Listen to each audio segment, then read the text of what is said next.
حدیث نمبر 286 268 عن ابی حمزہ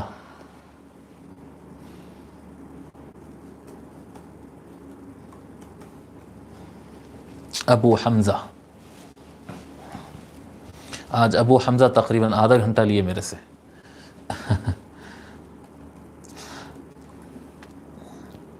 ابو حمزہ عمران یا عمران بھی کہہ سکتے ہیں، عمران بھی کہہ سکتے ہیں. عمران بن العطاء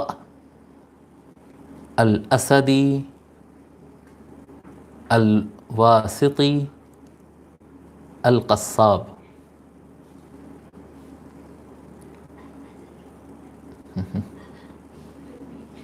ابو حمزہ عمران بن العطاء الاسدی الواسطی القصاب من التابعین. آپ تابعین میں سے ہے اور آپ کی تاریخ وفات نہیں ملی. یہ جب روایت الحدیث تلاش کرنے نکلتے ہیں نا، یعنی کون راوی ہے، کون یہاں پر ہے، بڑا مسئلہ ہو جاتا. کئی مرتبہ ہوا ایسا، لیکن آج بہت زیادہ ہوا. یہ ابو حمزہ جو ہیں، ابو حمزہ عمران بن العطاء الاسدی الواسطی القصاب. اب حضرت عمر کیا کہتے ہیں، حضرت عبداللہ ابن عباس رضی اللہ تعالیٰ عنہ سے روایت کرنے والے ابو حمزہ چاہیے. ابو حمزہ نام کے ان سے روایت کرنے والے 3 آدمی نکل کے آ گئے. اب اس روایت میں کون سے ابو حمزہ ہے 3 میں پہچاننا، یہ بڑا یعنی میں کیونکہ اب طالب علم ہوں، اسٹوڈنٹ ہوں، ایک طالب علم ہوں اس میدان کا، اس لیے مجھے مشکل ہوئی. جو ماہرین ہوتے وہ تو بہت آسانی سے نکالتے ہوں گے، لیکن مجھے تقریباً صرف یہ ایک نام تلاش کرنے آدھے گھنٹے کے اوپر 20 کتاب دیکھنا پڑا.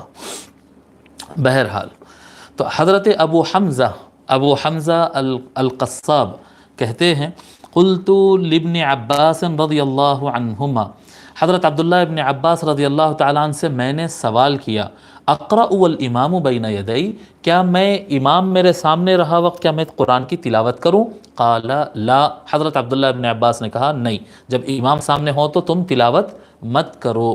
رواہ الطحاوی، اس کو امام طحاوی نے شرح معانی الاثار میں روایت کیا ہے. کون؟ ابو جعفر الطحاوی. تاریخ وفات نہیں ملی بیٹے، ان کا نام بڑی مشکل سے مل گیا میرے کو، بس بڑی مشکل سے ملا نام.